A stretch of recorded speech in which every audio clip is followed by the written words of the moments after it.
নমস্কার বন্ধুরা, আধ্যাত্মিক অরব কথায় আপনাদেরকে স্বাগত জানাই।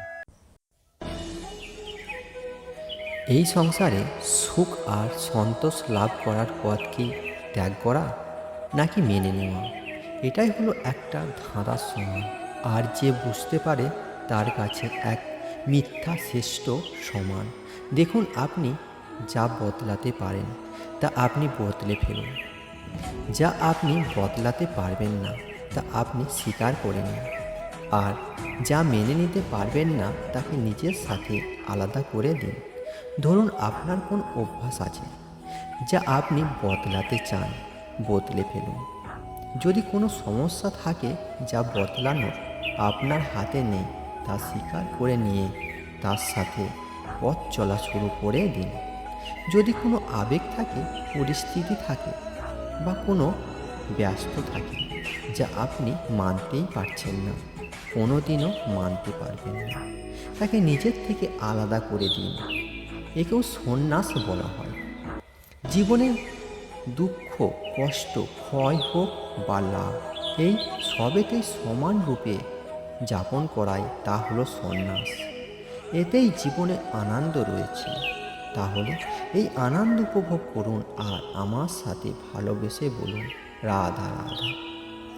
আজ আমি আপনাদেরকে একটি কাহিনী শোনাব।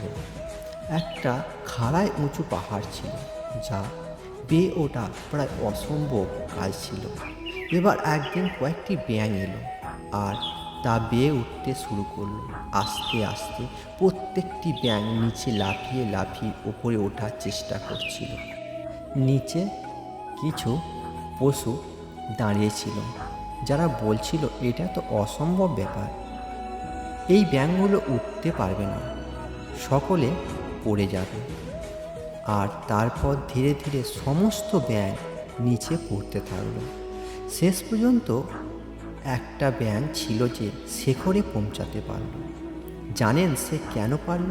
কারণ সেই ব্যাঙ বধির ছিল। সেই কারো কথা শোনেনি। ও স্থির করেছিল পৌঁছাতে পারবে, আর পৌঁছে গেল। এবার এটা কিন্তু আমাদের জন্য অত্যন্ত গুরুত্বপূর্ণ শিক্ষা। আপনি যদি জীবনে নিজের লক্ষ্য স্থির করে থাকেন, তাহলে একদিন কারো কথা শুনবে না। শুধু নিজের লক্ষ্যের দিকে অগ্রসর হন, কারণ সাফল্য আপনার প্রচেষ্টার দ্বারাই আপনি পেতে পারেন, অন্যের দ্বারা নয়। তাহলে চেষ্টা করে আর নিজের লক্ষ্য পর্যন্ত চলুন আর আমার সাথে ভালোবেসে বলুন, রাধা রাধা।